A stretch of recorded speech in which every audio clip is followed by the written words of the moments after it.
Muy buenos días, tardes, noches, dependiendo de la hora que nos encontremos. El día de hoy vamos a hacer una pequeña reflexión sobre lo que nos dice la palabra del Señor en Romanos capítulo 8, versículo 1.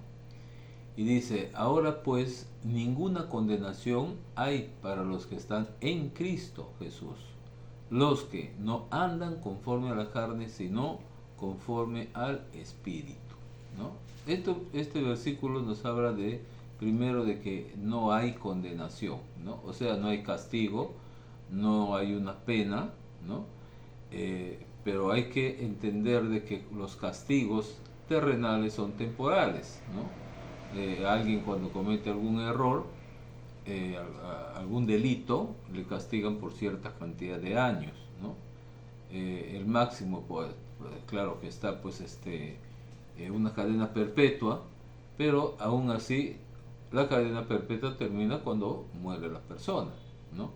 En cambio, cuando es de esta condenación que nos habla la Biblia es diferente porque está hablando de una condenación eterna y esto es posterior a esta vida terrenal, ¿no? Entonces las condenaciones que hay por la ley humana son terrenales, pero las condenaciones que nos habla la Biblia en este versículo y en otros más, está hablando de una condenación posterior a esta vida terrenal y por lo tanto es eterna. Bien, gracias a Dios tenemos la palabra que nos dice que somos salvos por medio de Jesucristo. Es la condición para ser salvo y no tener. Y esto es justamente lo que nos vuelve a repetir este versículo, ¿no? Entonces, aquí no, nos está hablando, que dice, ninguna condenación hay para los que están en Cristo Jesús, ¿no? Y fíjese, utiliza un término acá, en. ¿Qué significa en? Por ejemplo, en este momento yo estoy en mi casa, o sea, dentro de mi casa, ¿no? Si estuviera en la puerta, no estuviera en mi casa, estuviera en la vereda de repente, ¿no? O fuera de ella, no sé, en la pista, no sé, ¿no?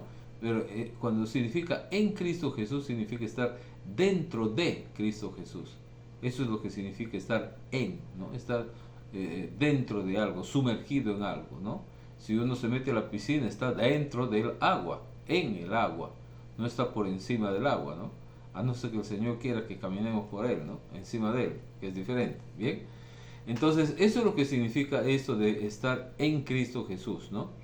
Entonces, estamos, acá nos dice a los que están en Cristo Jesús. Ahora, esta palabrita estar en Cristo Jesús podría tener, podemos plantearlo de dos formas, ¿no? Estar en Cristo Jesús, que significa estar preparados, estar dentro de Él, pero ¿para qué? Estamos listos ahorita, en este momento. ¿Qué pasaría si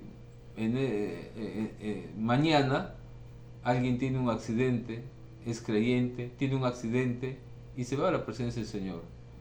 La pregunta es, ¿estaba preparado? Si estamos preparados, no es como hace unos días conversado con este tema cuando hablaba de la segunda venida de Cristo, no es para estar tanteando a ver, ya vendrá, no vendrá, será dentro de un año, 2 años, eso no interesa. Lo importante es estar preparado porque nadie es dueño de la vida y por lo tanto no sabemos si el Señor nos llevará mañana, pasado o qué sé yo, ¿no? O de repente podemos ver la segunda venida. Cualquiera sea el caso, estamos en Cristo ahorita, estamos preparados ahorita para una presencia ante el Señor, ya sea porque nos lleva o ya sea porque Él viene, pero el tema es estar preparados, ¿no? Eh, ¿Cuál va a ser primero? No sabe, es indistinto. La cosa es que hay que estar preparado. Ahora, andar en Cristo es andar conforme, dice la palabra, a los que andan conforme a su espíritu. ¿Y qué cosa es andar conforme al espíritu? Andar conforme al espíritu es andar conforme a la palabra. Porque dice que la palabra es espíritu y hay que discernirlo espiritualmente, ¿no? No es cuestión solamente, como muchos dicen, yo leí la Biblia de tapa a tapa, está bien, pero ¿qué parte de todo eso lo has entendido espiritualmente, no intelectualmente solamente? Si solamente lo ha entendido intelectualmente, es una persona igual que puede haber leído cualquier obra muy famosa, no sé, el de Cervantes, por ejemplo, ¿no? O cualquier cuento que hemos leído de pequeños, en fin, sería lo mismo. Si nuestro espíritu no está abierto para entender la palabra, pues simplemente nunca vamos a andar de acuerdo a la palabra, porque la palabra es espíritu, ¿no? Y vuelvo a decir, hay que discernirlo espiritualmente, no intelectualmente. Bien, ahora, si nosotros queremos andar en Cristo, ¿no? Les decía que es andar conforme al espíritu, y es lo mismo que decir conforme a la palabra, y también es lo mismo decir conforme a Jesús, porque Jesús es la palabra. En el Evangelio de Juan dice que Él es el verbo, y por lo tanto el verbo es una palabra, es la palabra de Dios. Por eso en el inicio, cuando habla de la creación, dice Dios lo creó por medio de Él y para Él. ¿Y qué es lo que dijo Dios? Hágase. Hablaba, ordenaba y se hacía. Estaba utilizando la palabra, estaba utilizando al Hijo de Dios, estaba utilizando la segunda persona de Dios para crear todo lo que creó.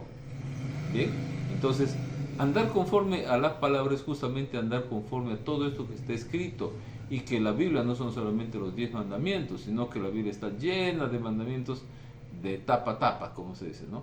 Así como también tiene muchas enseñanzas de lo que no se debe hacer, ¿no? Especialmente en el Antiguo Testamento. Y eso también son cosas que nos han puesto en la Biblia para evitar de hacerlas, ¿no? Unos ejemplos claros de la caída de algunos personajes muy renombrados, muy famosos dentro de la Biblia, pero que nos enseñan lo que no se debe de hacer. Bien, ahora, estar en Cristo también significa de que vamos a estar permanentemente dentro de esa imagen de lo que es Jesús, porque él dice que Pablo dice, seamos imitadores de Cristo, de Pablo, como así él lo imitó a Cristo. Entonces, si nosotros vamos a estar en él, es porque vamos a andar conforme justamente a esas enseñanzas que él ha dado, porque él es nuestro maestro. Nosotros somos discípulos no de la persona que nos enseña aquí ahora, sino somos discípulos a pesar del tiempo de Jesús. Y por lo tanto estar en él significa andar conforme a él, andar de acuerdo a lo que él ha enseñado, andar en todo lo que él nos dijo. Habla acá de que no anden conforme a la carne, sino conforme al espíritu. ¿Qué es lo que podemos discernir? Y eso está en la palabra. Andar conforme a la carne significa pues estar practicando hechicerías, brujerías, borracheras, envidias, celos, iras, contiendas, etcétera, todo lo que nos habla en el libro de Efesios sobre eso. Sin embargo, andar conforme al Espíritu es conforme al Espíritu de Dios, ¿no? A lo que Él es. ¿Y qué es el Espíritu de Dios? Es amor, en todas las formas que podamos decirlo, ¿no? En todas las formas correctas que podamos decirlos. Por lo tanto, eso es lo que nos enseña ahora. De todo esto nosotros podemos ponernos en un espejo al frente y hacernos esa pregunta, ¿no? ¿Estoy andando realmente conforme al Espíritu o estoy andando conforme a la carne? Y eso es una pregunta que podemos hacernos a diario, ¿no? Y por supuesto, nadie es perfecto, ¿no? Pero somos perfectibles. Y eso depende de la decisión que nosotros mismos tomemos para ir avanzando, ir mejorando cada vez, ir siendo conforme a lo que el Señor quiere, para que luego en su presencia ninguna acusación, ninguna condenación haya en contra de nosotros. Dios les bendiga y nos vemos la próxima semana.